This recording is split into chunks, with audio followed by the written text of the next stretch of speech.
नमस्कार दोस्तों, आपका स्वागत है हमारे YouTube चैनल ग्लांस एकेडमी पे। हम लोग एक बार फिर उपस्थित हुए हैं आपके लिए टॉप 30 MCQs लेकर, जो इन्वायरमेंटल स्टडीज़ से रिलेटेड हैं और जो टारगेट किया गया है रीट 2021 को ध्यान में रख के जो है कि इसको सेट किया गया रीट 2021 के लिए। उसमें भी लेवल 1 के लिए जो है कि स्पेशली बनाया गया है, अर्थात क्लास 1 से लेकर 5 के लिए, 1 to 5 के लिए सेट किया गया है। तो शुरू करते हैं हम अपने टॉप 30 MCQs के पहले प्रश्न से।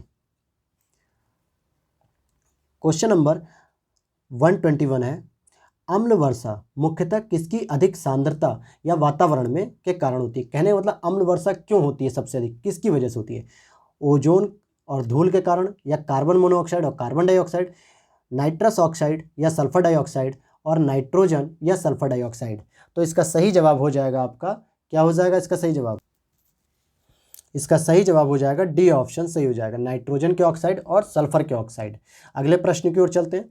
मुंबई और कोलकाता जैसे शहरों में मुख्य वायु प्रदूषक है ओजोन, हाइड्रोकार्बन किंतु हवा नहीं, कार्बन मोनोऑक्साइड, सल्फर के ऑक्साइड, शैवाल के बीजाणु और मार्स गैस। तो सही ऑप्शन हो जाएगा सी, कार्बन मोनोऑक्साइड, जो कि इंडस्ट्री के साथ साथ जो है कि गाड़ी मोटर के वाहनों से निकलने वाले धुएं से भी निकलती है। तो इन दोनों ही जगहों पे, कोलकाता और मुंबई जैसे महानगरों में आपको इंडस्ट्री और इंडस्ट्री के साथ बहुत अधिक मात्रा में वाहनों की संख्या देखने को मिलेगी, जिससे कार्बन मोनोऑक्साइड और सल्फर ऑक्साइड जो है कि लगातार निकलती है, जिससे क्या होता है, शहर प्रदूषित होते हैं। अगले प्रश्न की ओर चले। मरुस्थल बनने के लिए मुख्य कारक कौन सा है। अतिचारण, पर्यटन, विकास की गतिविधियां, ये सभी। तो इसका सही जवाब हो जाएगा ए ऑप्शन, क्योंकि मरुस्थल बनने का मतलब हो गया कि वहाँ पे किसी भी वनस्पति का न होना, एक तरीके से वनस्पतियों का अभाव देखने को मिलता है। और जो बहुत अधिक ग्रेजिंग यानी कि चरने की वजह से जीव जंतुओं के द्वारा या गाय भैंस के द्वारा जब चर लिया जाता है, घासों को खा जाते हैं, तो मरुस्थल की स्थिति पैदा होती है। किस विटामिन की कमी से घाव से रक्त का बहना नहीं रुकता है। तो डी ऑप्शन सही हो जाएगा, विटामिन के। चूहों के द्वारा फैलने वाला रोग है प्लेग। ये बहुत आसान प्रश्न है। अगले हम प्रश्न की ओर देखते हैं। इसके दो ऑप्शन नीचे दिए हुए हैं। प्राथमिक समाजीकरण है शुरुआती उम्र में परिवार और मित्रों से सीखना, किशोरावस्था में समाज से सीखना, प्राथमिक स्तर पर समाज से सीखना, या शिक्षकों का अनुसरण करना। तो पहला ऑप्शन सही हो जाएगा, क्योंकि प्राथमिक स्तर पे जो गुरु होता है वो परिवार और मित्र मंडली ही होती है। तो प्राथमिक समाजीकरण का सही जवाब हो जाएगा ए ऑप्शन। क्वेश्चन नंबर 127 को देखते हैं। पंखुड़ियों के अंदर फूल के बीच में कुछ पतली पाउडर जैसी रचनाएं दिखाई देती हैं, जिन्हें क्या कहते हैं। परागकोश, पराग, मूलांकुर, वर्तिकाग्र। तो इसका सही जवाब हो जाएगा बी ऑप्शन, उसको पराग कहते हैं और वहीं से परागण की क्रिया शुरू होती है। क्वेश्चन नंबर 129, नवीन विकसित विज्ञान की कौन सी शाखा जैव विविधता के लिए खतरे की घंटी है। जैव प्रौद्योगिकी, रेडियोलॉजी, नैनो तकनीक, दूरसंचार तकनीक। तो इसका सही जवाब हो जाएगा ए ऑप्शन, जैव प्रौद्योगिकी यानी बायोटेक्नोलॉजी।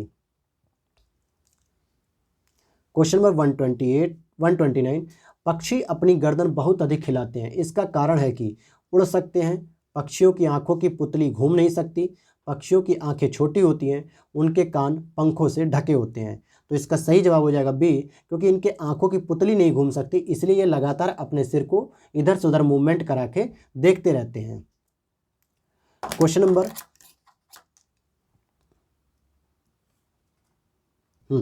चलिए क्वेश्चन नंबर 130 देखते हैं। निदान के पश्चात कोई डॉक्टर रोगी से यह कहता है कि उनके खून में क्या हीमोग्लोबिन की कमी हो रही है, तो उस रोगी को आयरन की कमी पूरा करने के लिए क्या क्या खाना चाहिए। आपसे क्वेश्चन पूछ रहा है कि आयरन की कमी किससे पूरी हो सकती है, और ये क्वेश्चन इस बार आपके सेम ऑप्शन के साथ सीटेट में भी आया हुआ था। तो इसका सही जवाब हो जाएगा डी, उसमें भी आंवला और पत्ता गोभी दिया हुआ था और गुड़ दिया हुआ था। तो डी ऑप्शन सही हो जाएगा। क्वेश्चन नंबर 131 को हम देखते हैं। राष्ट्रीय पाठचर्या की रूपरेखा 2005 यानी एनसीएफ 2005 प्राथमिक स्तर पर पर्यावरण अध्ययन शिक्षण का मुख्य उद्देश्य क्या होना चाहिए। विषय की आधारभूत संकल्पनाओं की आधारभूत समझ का विकास, विषय के आधारभूत सिद्धांतों का स्मरण करना, कक्षा कक्षीय अधिगम को विद्यालय के बाहर के जीवन से जोड़ना, स्वतंत्र रूप से प्रयोग करने की कुशलता अर्जित करना। तो इसका सही जवाब हो जाएगा सी ऑप्शन, कि कक्षा में जितना भी बच्चे ने सीखा है उसको विद्यालय के बाहर के जीवन से कैसे रिलेट कर सकता है, जिसमें आपके मित्र समूह होंगे, परिवार होंगे, समाज के लोग होंगे, उनसे कैसे वो व्यवहार स्थापित करता है। भारत में प्रथम बायोगैस संयंत्र कहाँ स्थापित हुआ था। पिलानी में, जयपुर में, आगरा में, दिल्ली में। तो बायोगैस संयंत्र की बात कर रहा है, तो इसका सही जवाब हो जाएगा पिलानी। 133 क्वेश्चन, निम्नलिखित में से कौन सा सदाबहार पेड़ नहीं है? नीम, इमली, बबूल, सहतूत। 133 का हो जाएगा बी, इमली का पेड़ सदाबहार पेड़ के रूप में नहीं जाना जाता है। राजस्थान की जलवायु प्रदेश का विभाजन कितने स्तर पे हुआ है? तो इसका सही जवाब हो जाएगा बी ऑप्शन, 5 स्तर पे राजस्थान की जलवायु का विभाजन किया गया है। क्वेश्चन नंबर 135, इसके 2 ऑप्शन नेक्स्ट स्लाइड पर हैं। किस प्रकार की जैव विविधता का उपयोग प्रजनन कार्यों में किया जाता है? आनुवंशिक विविधता, वातावरणीय विविधता, आनुवंशिक एवं वातावरणीय या उपयुक्त में से कोई नहीं। तो जब प्रजनन कार्यों से संबंधित पूछा जा रहा है तो नो डाउट इसका पहला ऑप्शन सही हो जाएगा, जेनेटिकली जो है कि आनुवंशिक विविधता। क्वेश्चन नंबर 136, भारत में प्रोजेक्ट टाइगर कार्यक्रम किस वर्ष प्रारंभ किया गया? 82, 72, 81, 73। तो इसका सही जवाब हो जाएगा 1973। और 1972 में क्या शुरू किया गया था? वन्य जीव संरक्षण अधिनियम, वन्य जीव संरक्षण अधिनियम। एक नक्षत्र का रंग निर्भर करता है किस पर? सूर्य से दूरी पर, त्रिज्या पर, घनत्व पर, पृष्ठीय ताप पर। 137 का हो जाएगा डी, पृष्ठीय ताप पर निर्भर करेगा कि उसके जो पेरिफेरियल जो है कि टेम्परेचर है वो कैसा है उसका। क्वेश्चन नंबर 138 है, आइए हम देख लेते हैं इसको। क्वेश्चन को थोड़ा बड़ा है तो छोटा कर लेते हैं। देखिए अब दिख रहा होगा आपको डिस्प्ले पे। कक्षा 5 के विद्यार्थियों को घर्षण प्रकरण पढ़ाते समय शिक्षिका यह समझाने के लिए अनेक उदाहरण देती है कि घर्षण हमारे लिए कई तरीकों से उपयोगी है। उसके द्वारा दिए गए निम्न उदाहरणों या निम्नलिखित उदाहरणों में से कौन सा गलत बताया जा रहा है, जो घर्षण की सही व्याख्या नहीं करेगा? हमारे जूतों और जमीन के बीच होने वाले घर्षण के कारण ही हम चल पाते हैं, यह बात बिल्कुल सही है। इसके बाद देखते हैं, ऊर्ध्वाधर रूप से ऊपर फेंकी गई वस्तु घर्षण के कारण ही हमारे पास जो है कि वापस आ जाती है, यह बात गलत हो जाएगी क्योंकि ये गुरुत्वाकर्षण नियम के अंतर्गत होती है, न कि घर्षण के कारण। तो ये गुरुत्वाकर्षण नियम के आधार पर गलत मान लिया जाएगा क्योंकि ये गुरुत्वाकर्षण नियम के द्वारा किया जाता है, ये घटना घर्षण के आधार पर यह नियम गलत हो जाएगा। 139 क्वेश्चन को देखते हैं। सभी बड़े शहर सड़कों पर भारी संख्या में वाहनों के कारण पर्यावरण प्रदूषण की समस्या का सामना कर रहे हैं। पर्यावरण संरक्षण के लिए शहर के लोग व्यक्तिगत रूप से किसमें अपना सहयोग दे सकते हैं? आने जाने के लिए सार्वजनिक यातायात व्यवस्था का प्रयोग करें, अक्सर घर से बाहर जाने से बचने में, व्यक्तिगत पहचान स्कूटर कार आदि नहीं रखने, व्यक्तिगत वाहन स्कूटर कार आदि नहीं रखने, और पर्यावरण सुरक्षित सीमा के लिए व्यक्तिगत वाहन के इंजन की नियमित रूप से जांच करवाने। तो बेहतर ऑप्शन तो देखिए यहाँ पे चारों ही दिए हुए हैं, लेकिन डी ऑप्शन सही है क्योंकि इसीलिए इसको चेंज करने के लिए क्या किया जा रहा है, अब भारत सरकार के द्वारा BS6 मानक के जो है कि वाहनों के प्रयोग को अनुमति दी जा रही है, जो सामान्यतः इको फ्रेंडली ज़्यादा है, उनके इंजन में लगातार घर्षण कम होता है और जो है कि कहीं ना कहीं जो है कि उससे जो निकलने वाली गैस होती है, जो धुआं होता है, उसमें कार्बन मोनोऑक्साइड की उपस्थिति भी कम होती है और पर्यावरण प्रदूषण कम होगा। क्वेश्चन नंबर 140 को देखते हैं। कक्षा 5 का समीर अक्सर समय पर पर्यावरण अध्ययन की शिक्षिका के पास दत्त कार्य जमा नहीं कराता, यानी कि होमवर्क जमा नहीं कराता।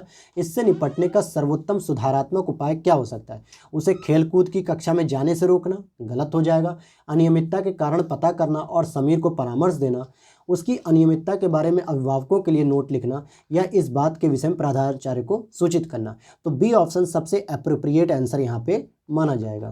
क्वेश्चन नंबर है 141, वायु हर जगह है। इस प्रकरण पर पढ़ाते समय एक शिक्षक विद्यार्थियों से क्या प्रश्न पूछता है? क्या मृदा में वायु है? क्या पानी के अंदर वायु है? क्या हमारे शरीर में वायु है? क्या हमारी हड्डियों में वायु है? तो देखिए इसका क्या होगा कि शिक्षक विद्यार्थियों के निम्नलिखित में से कौन सा कौशल विकसित करने का प्रयास कर रहा है। इसने 4 प्रकार के कौशल मतलब प्रश्न पूछे, वायु हर जगह समय, यानी मृदा में वायु है, पानी के अंदर है, शरीर में है, हड्डियों में है। तो एक तरीके से ये क्या करना चाह रहा है, यहाँ पे चिंतन के फोकस कर रहा है कि बच्चे को कैसे भी करके चिंतन कौशल में दक्ष किया जाए कि वो चिंतन कर सके कि क्या हमारे शरीर के अंदर या हमारी हड्डियों के अंदर या पानी में क्या हमें हवा देखने को मिलती है या नहीं। क्वेश्चन नंबर 142 की बात करेंगे। एक कक्षा में औसत से कम वाले 4 विद्यार्थी हैं, उन्हें अन्य विद्यार्थियों के समान लाने के लिए निम्नलिखित में से कौन सी व्यूहरचना सबसे अधिक प्रभावी होगी? तो इसका सही जवाब हो जाएगा ए ऑप्शन, उनके अधिगम के कमजोर क्षेत्रों की पहचान करना और उसी के अनुसार उन्हें रेमेडियल क्लास देना या सुधारात्मक उपाय करना। 143, एक संतुलित प्रश्न पत्र बनाने के लिए निम्नलिखित चरणों के क्रम में कौन सा सही तरीका होगा? तो इसका सही जवाब हो जाएगा डी ऑप्शन, डिज़ाइन तैयार करना, ब्लूप्रिंट तैयार करना, प्रश्न लिखना, उनका संपादन करना, अंक योजना लिखना। तो ये एक क्रमिक रूप से चलता है। 144 को हम देखते हैं। मधुबनी चित्रकला जो बिहार की बहुत ही फेमस है, मधुबनी चित्रकला के संदर्भ में, और इसको जीआई टैग भी दिया जा चुका है। क्या मिल चुका है? जीआई टैग इसको मिल चुका है। मधुबनी कला के बारे में पूछ रहा है, इन चित्रों को बनाने में नील, हल्दी, फूल, पेड़ों के रंग आदि का इस्तेमाल किया जाता है।